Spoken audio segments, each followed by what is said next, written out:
ओम सं शनिश्चराय नमः। प्यारे भक्तगणों, आज आप सभी श्रवण करेंगे शनिवार व्रत कथा। कहा जाता है कि शनिवार दोष से मुक्ति पाने के लिए शनिवार का व्रत करना बेहद लाभकारी माना गया है कि शनिवार का व्रत रखने से शनि की 7.5 और ढैया के कष्टों से मुक्ति मिलती है। इस दिन व्रत करने से नौकरी और व्यापार में सफलता मिलती है। यह व्रत करने से जीवन में सुख समृद्धि आती है और मान सम्मान बना रहता है। और जो भी भक्त विधि विधान के साथ शनिवार का व्रत रखते हैं और इन कथाओं का श्रवण करते हैं, उनके सभी कष्टों को शनि महाराज हर लेते हैं और सभी मनोकामना को पूर्ण करते हैं। इसलिए प्यारे भक्तगणों, कथा को श्रद्धा पूर्वक पूरा अवश्य सुनिएगा और दूसरों को भी शेयर कीजिएगा। आइए श्रवण करते हैं कथा। प्रेम से बोलिए शनि महाराज की जय। एक समय स्वर्ग लोक में सबसे बड़ा कौन, ये प्रश्नों को लेकर नवग्रहों में वाद विवाद हो गया। विवाद इतना बढ़ा कि परस्पर भयंकर युद्ध की स्थिति बन गई। निर्णय के लिए सभी देवता देवराज इंद्र के पास पहुंचे और बोले, हे देवराज, आपको निर्णय करना होगा कि हम में से सबसे बड़ा कौन है। देवताओं का प्रश्न सुनकर देवराज इंद्र उलझन में पड़ गए। इंद्र बोले, मैं इस प्रश्न का उत्तर देने में असमर्थ हूँ। हम सभी पृथ्वी लोक में उज्जैनी नगरी में राजा विक्रमादित्य के पास चलते हैं। देवराज इंद्र सहित सभी ग्रह यानी कि सभी देवता उज्जैनी नगरी पहुंचे। महल में पहुंचकर जब देवताओं ने उनसे अपना प्रश्न पूछा तो राजा विक्रमादित्य भी कुछ देर के लिए परेशान हो उठे, क्योंकि सभी देवता अपनी अपनी शक्तियों के कारण महान थे। किसी को भी छोटा बताना या बड़ा कह देना उनके क्रोध के प्रकोप से भयंकर हानि पहुंच सकती थी। अचानक राजा विक्रमादित्य को एक उपाय सूझा और उन्होंने विभिन्न धातुओं जैसे स्वर्ण, रजत, कांसा, ताम्र, सीसा, रांगा, जस्ता, अब्रक व लोहे के 9 आसन बनवाए। धातुओं के गुण के अनुसार सभी आसनों को एक दूसरे के पीछे रखकर उन्होंने देवताओं को अपने अपने सिंहासन पर बैठने को कहा। देवताओं के बैठने के बाद राजा विक्रमादित्य ने कहा, आपका निर्णय तो स्वयं हो गया। जो सबसे पहले सिंहासन पर विराजमान है वही सबसे बड़ा है। राजा विक्रमादित्य के निर्णय को सुनकर शनि देवता ने सबसे पीछे आसन पर बैठने के कारण अपने को छोटा जानकर क्रोधित होकर कहने लगे, राजा विक्रमादित्य, तुमने मुझे सबसे पीछे बैठाकर मेरा अपमान किया है। तुम मेरी शक्तियों से परिचित नहीं हो। मैं तुम्हारा सर्वनाश कर दूंगा। शनि ने कहा, सूर्य एक राशि पर 1 महीने, चंद्रमा 2.25 दिन, मंगल 1.5 महीने, बुध और शुक्र 1 महीने, बृहस्पति 13 महीने रहते हैं। लेकिन मैं किसी राशि पर 7.5 वर्ष तक रहता हूँ। बड़े बड़े देवताओं को मैंने अपने प्रकोप से पीड़ित किया है। राम को 7.5 के कारण ही वन में जाकर रहना पड़ा और रावण को 7.5 के कारण ही युद्ध में मृत्यु का शिकार बनना पड़ा। राजा, अब तू भी मेरे प्रकोप से नहीं बच सकता। इसके बाद अन्य ग्रहों के देवता तो प्रसन्नता के साथ चले गए, परंतु शनि भगवान बड़े क्रोध के साथ वहां से विदा हुए। राजा विक्रमादित्य पहले की तरह ही न्याय करते रहे। उनके राज्य में सभी स्त्री पुरुष बहुत आनंद से जीवन यापन कर रहे थे। कुछ दिन ऐसे ही बीत गए। उधर शनि देवता अपने अपमान को भूल नहीं पाए थे। विक्रमादित्य से बदला लेने के लिए एक दिन शनि भगवान ने घोड़े के व्यापारी का रूप धारण किया और बहुत से घोड़ों के साथ उज्जैनी नगरी पहुंचे। राजा विक्रमादित्य ने राज्य में किसी घोड़े के व्यापारी के आने का समाचार सुना तो अपने अश्वपाल को कुछ घोड़े खरीदने के लिए भेजा। घोड़े बहुत कीमती थे। अश्वपाल ने जब वापस लौटकर इस संबंध में बताया तो राजा विक्रमादित्य ने स्वयं आकर एक सुंदर व शक्तिशाली घोड़े को पसंद किया। घोड़े की चाल देखने के लिए राजा उस घोड़े पर सवार हुए तो वह घोड़ा बिजली की गति से दौड़ पड़ा। तेजी से दौड़ता घोड़ा राजा को दूर एक जंगल में ले गया और फिर राजा को वहां गिराकर जंगल में कहीं गायब हो गया। राजा अपने नगर को लौटने के लिए जंगल में भटकने लगा, लेकिन उन्हें लौटने का कोई रास्ता नहीं मिला। राजा को भूख प्यास लगाई। बहुत घूमने पर उसे एक चरवाहा मिला। राजा ने उससे पानी मांगा। पानी पीकर राजा ने उस चरवाहे को अपनी अंगूठी दे दी। फिर उससे रास्ता पूछकर वह जंगल से निकलकर पास के नगर में पहुंचा। राजा ने एक सेठ की दुकान पर बैठकर कुछ देर आराम किया। उस सेठ ने राजा से बातचीत की तो राजा ने उसे बताया कि मैं उज्जैनी नगरी से आया हूँ। राजा के कुछ देर दुकान पर बैठने से सेठ जी की बहुत बिक्री हुई। सेठ ने राजा को बहुत भाग्यवान समझा और खुश होकर उसे अपने घर भोजन के लिए ले गया। सेठ के घर में सोने का एक हार खूंटी पर लटका हुआ था। राजा को उस कमरे में छोड़कर सेठ कुछ देर के लिए बाहर गया। तभी एक आश्चर्यजनक घटना घटी। राजा को देखते ही देखते सोने के उस हार को खूंटी ने निगल गई। सेठ ने कमरे में लौटकर हार को गायब देखा तो चोरी का संदेह राजा पर किया, क्योंकि उस कमरे में राजा ही अकेले बैठा था। सेठ ने अपने नौकरों से कहा कि इस परदेसी को रस्सियों से बांधकर नगर के राजा के पास ले चलो। राजा ने विक्रमादित्य से हार के बारे में पूछा तो उन्होंने बताया कि मेरे आंखों के ही सामने खूंटी ने उस हार को निगल लिया था। विक्रमादित्य की बात को सुनकर राजा बहुत क्रोध से भर गए। उन्हें लगा विक्रमादित्य झूठ कह रहे हैं, इसलिए राजा ने क्रोधित होकर चोरी करने के अपराध में विक्रमादित्य के हाथ पांव काटने की आदेश दे दिया। राजा विक्रमादित्य के हाथ पांव काटकर उसे नगर के सड़क पर छोड़ दिया गया। कुछ दिन बाद एक तेली उसे उठाकर अपने घर ले गया और उसे अपने कोल्हू पर बैठा दिया। राजा आवाज देकर बैलों को हाँकता रहता। इस तरह तेली का बैल चलता रहा और राजा को भोजन मिलता रहा। शनि देव के प्रकोप के साधे साथी पूरी होने पर वर्षा ऋतु प्रारंभ हुई। राजा विक्रमादित्य एक रात मेघ मल्हार गा रहे थे कि तभी नगर के राजा की लड़की राजकुमारी मोहिनी रथ पर सवार उस तेली के घर के पास से गुजर रही थी। उसने मेघ मल्हार सुना तो उसे बहुत अच्छा लगा और दासी को भेजकर गाने वाले को बुला लाने को कहा। दासी ने लौटकर राजकुमारी को अपंग राजा के बारे में सब कुछ बता दिया।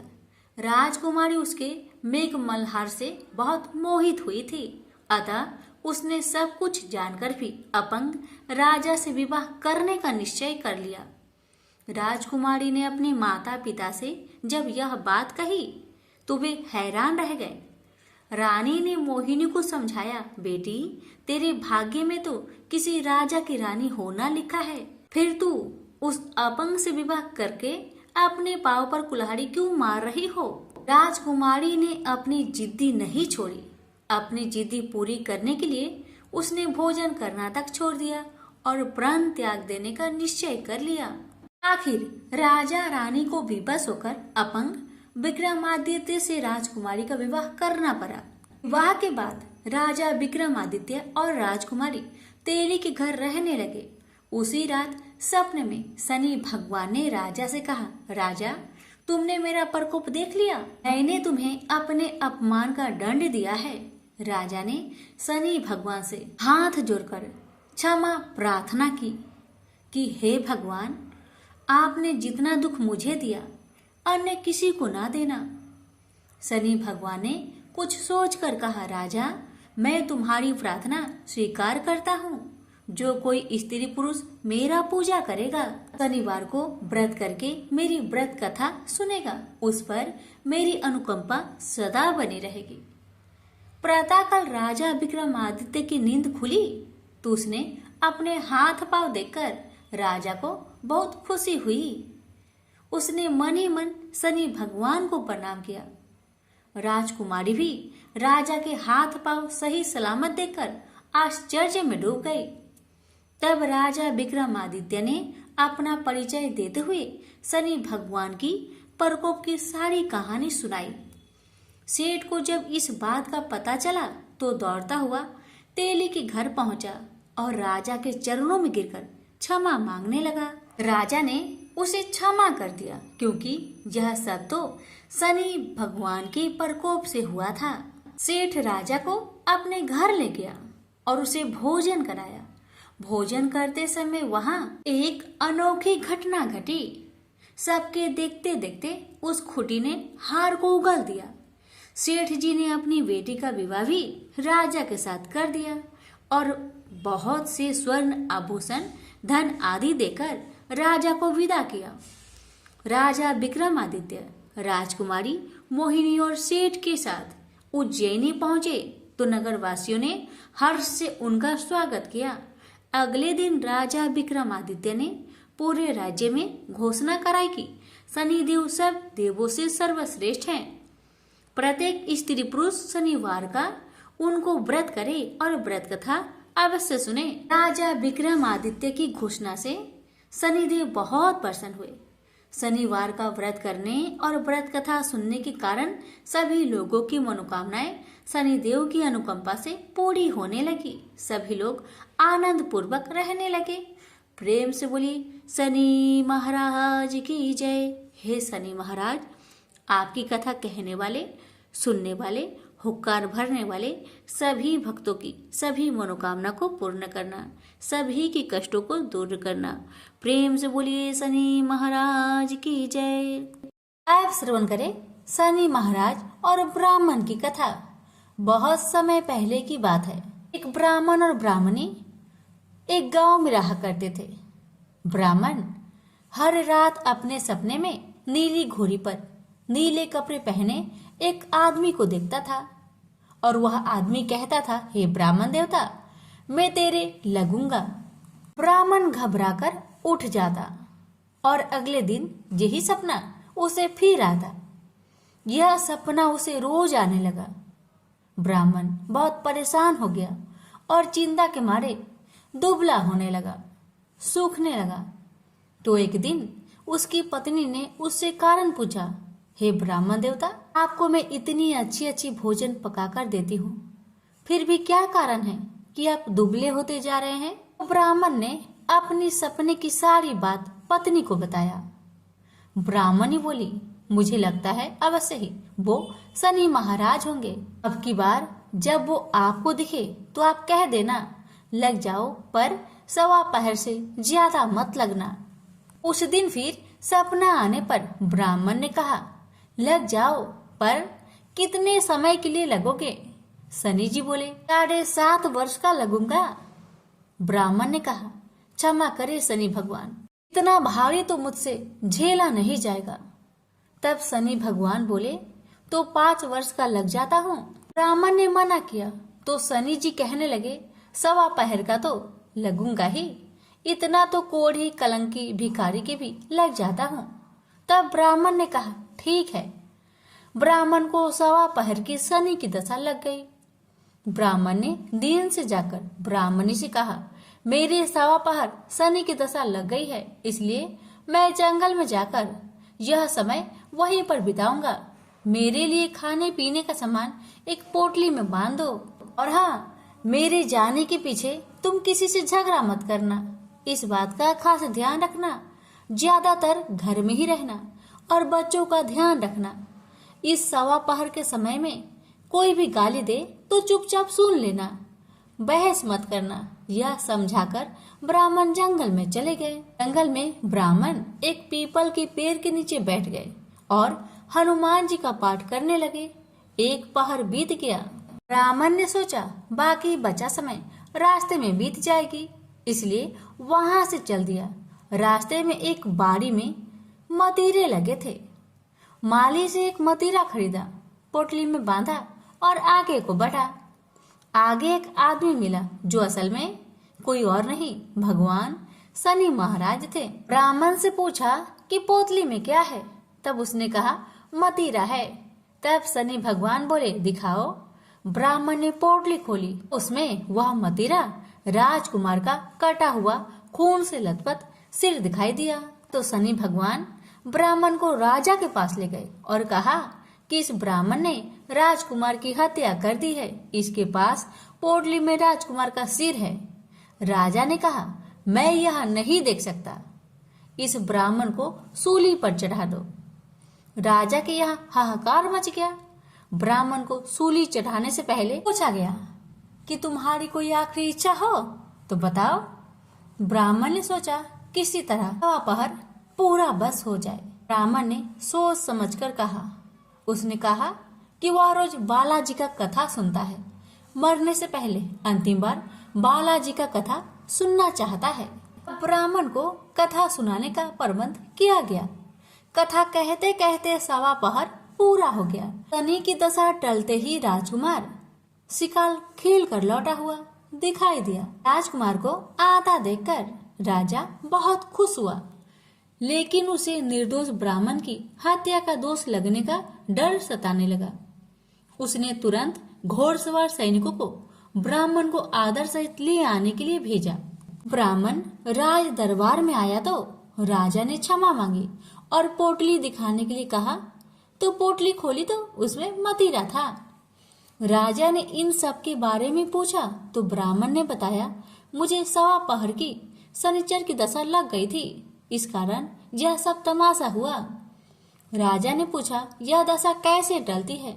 ब्राह्मण बोला, राजा या सेठ के लगे तो काला हाथी या काला घोड़ा दान करे, गरीब के लगे तो पीपल की पूजा करे और बोले, साचा शनिचर कहिए जाके पाओ सदा ही पढ़िए।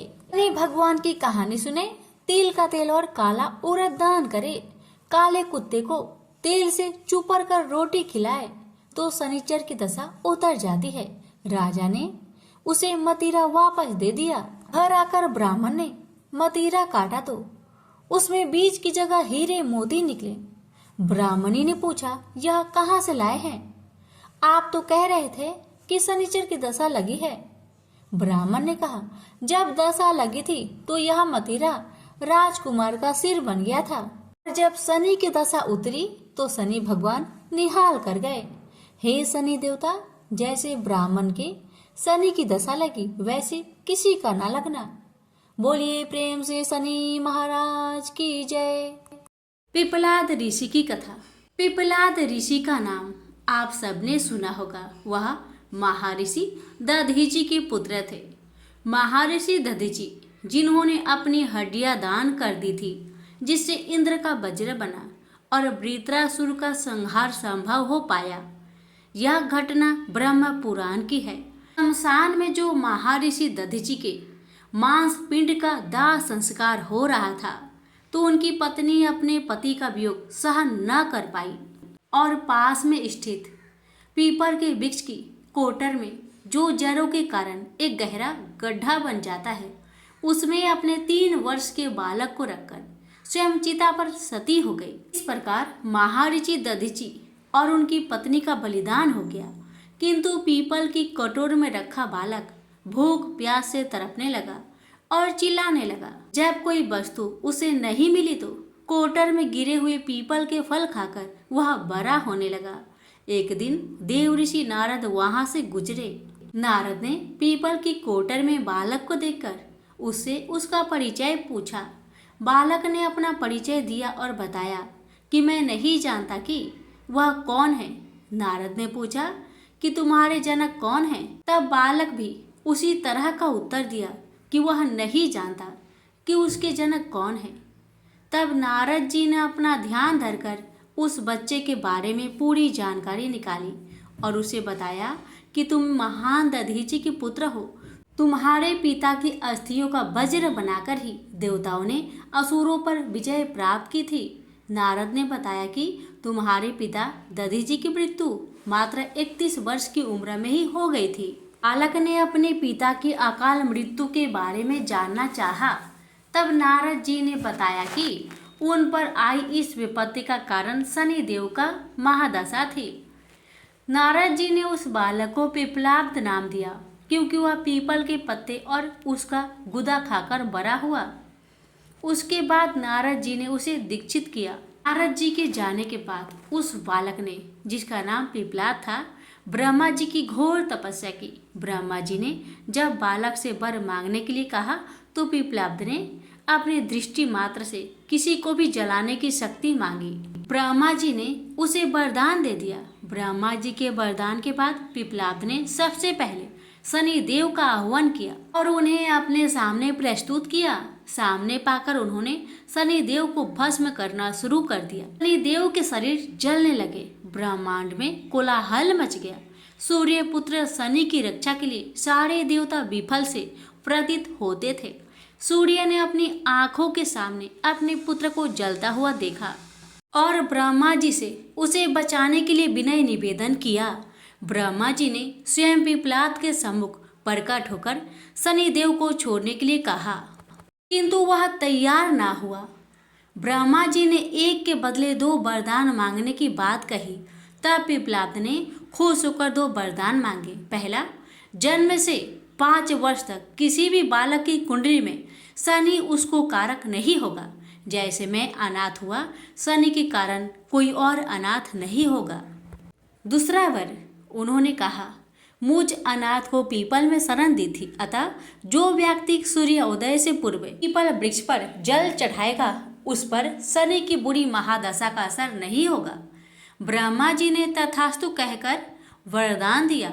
तब पिपलाद ने जलते हुए शनि को अपने ब्रह्मदंड से उसके पैरों पर आघात करके मुक्त किया, जिससे शनिदेव के पैर क्षतिग्रस्त हो गए और वह पहले जैसी तेजी लायक नहीं रहे। अतः तभी से शनि और शनिचराय, जिसे हम आम भाषा में शनिचर कहते हैं, कहा जाता है कि रतिया शनिचरा जो धीरे चलता है वह शनिचराय आग से जलने के कारण शनि की काया काली पड़ गई। आप अक्सर किसी भी पीपल के पेड़ के नीचे शनि की काली मूर्ति जरूर देखते होंगे। उसके पीछे यही पौराणिक कारण है। प्रेम से बोलिए शनि महाराज की जय। आप श्रवण करें शनि चालीसा और श्रवण करेंगे शनिवार व्रत की आरती। शनि चालीसा। जय गणेश गिरिजा सुवर्ण मंगल करण कृपाल, दीनन के दुख दूर करी कीजय नाथ निहाल। जय जय श्री शनिदेव प्रभु, सुनहु विनय महाराज, करहु कृपा हे रवि तनय, राखु जन की लाज। चौपाई जयति जयति शनिदेव दयाला, करत सदा भक्तन प्रतिपाला। चारि भुजा तनु श्याम विराजय, माथे रतन मुकुट छवि छाजय। परम विशाल मनोहर भाला, टेढ़ी दृष्टि भ्रिकुटी विकराला। कुंडल श्रवण चमाचम चमके, हिये माल मुक्तन मणि दमके। कर में गदा त्रिशूल कुठारा, पल बिच करें आरहीन संहारा। पिंगल कृष्णो छाया नंदन, यम कोणस्थ रौद्र दुख भंजन। सॉरी मंद शनि दश नामा, भानुपुत्र पूजी सब कामा। जा पर प्रभु प्रसन्न है जाहि, रंग कहूँ राव करे क्षण माही। पर्वतहु तृण होई निहारत, तृणहु को पर्वत करी डारत। राज मिलत बन रामहीन दीन हो, कैकेयी की मति हरि लीन हो। बनहु में मृग कपट दिखाई, माथु जान की गई चतुराई। लखनही शक्ति विकल करी डारा, मचिका दल में हाहाकारा। रावण की गति मति बोराई, रामचंद्र सो बैर बढ़ाई। दियो कीट करी कंचन लंका, बजी बजरंग वीर की डंका। नृप विक्रम पर तू ही पगु धारा, चित्र मयूर निगली गए हारा। हार नौलाखा लाग्यो चोरी, हाथ पैर डरवायो तोरी। भारी दशा निकृष्ट दिखायो, तेलहीन घर कोल्हू चलवायो। विनय राग दीपक महम कीन हो, तब प्रसन्न प्रभु है सुख दीन हो। हरिश्चंद्र नृप नारी बिकानी, आप मुँह भरे डोम घर पानी। तैसे नल पर दशा सिरानी, भूंजी में कूद गई पानी। श्री शंकर ही गयो जब जाई, पार्वती को सती कराई। तनिक विलोकत ही करी रीसा, नभ उड़िड़ गयो गौरी सुत सीसा। पांडव पर भय दशा तुम्हारी, बची द्रौपदी होती उघारी। कौरव के भी गति मति मारियो, युद्ध महाभारत करी डारियो। रवि कहा मुख महम धरी तत्काला, लेकर कूदी परयो पाताला। शेष देव लखी विनती लाई, रवि को मुक्ति दियो छोड़ई। वाहन प्रभु के साथ सुजाना, जग दिग्ज गर्दभ मृग स्वाणा। जम्बुक सिंह आदि नखधारी, सो फल ज्योतिष कहत पुकारी। गज वाहन लक्ष्मी गृह आवे, है ते सुख संपत्ति उपजावे। गर्दभ हानि करे बहु काजा, गर्दभ सिद्ध कर राज समाजा। जम्बुक बुद्धि नष्ट कर डारे, मृग दे कष्ट प्रण संहारे। जब आवहीं प्रभु स्वान सवारी, चोरी आदि होए डर भारी। तय सही चारि चरण यह नामा, स्वर्ण लौह चांदी अरुतामा। लौह चरण पर जब प्रभु आवे, धन जन संपत्ति नष्ट करावे। समता ताम्र रजत शुभकारी, स्वर्ण सर्व सुख मंगलकारी। जो यह शनि चरित्र नित गावे, कभू न दशा निकृष्ट सतावे। अद्भुत नाथ दिखावे लीला, करें शत्रु के नश्य बलि ढीला। जो पंडित सुयोग्य बुलवाई, विधिवत शनि ग्रह शांति कराई। पीपल जल शनि दिवस चढ़ावत, दीप दान दय बहु सुख पावत। कहत राम सुंदर प्रभु दासा, शनि सुमिरत सुख होत प्रकाशा। पाठ शनिश्चर देव को, की हो विमल तैयार। करत पाठ 40 दिन, हो भव सागर पार। शनिवार आरती।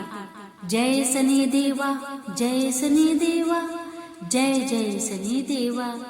अखिल सृष्टि में कोटि कोटि जन करे तुम्हारी सेवा। जय शनि देवा, जय शनि देवा, जय जय जय शनि देवा। पर कुपीट हो तुम स्वामी, घोर कष्ट वह पावे। धन वैभव और मान कृति, सब पल भर में मिट जावे। राजा नल को लगी शनि दशा, राजपाट हर लेवा। जय शनि देवा, जय शनि देवा, जय जय जय शनि देवा। पर प्रसन्न हो तुम स्वामी, सकल सिद्धि वह पावे। तुम्हारी कृपा रहे तो उसको जग में कौन सतावे। तांबा तेल और तिल से जो करे भक्तजन सेवा।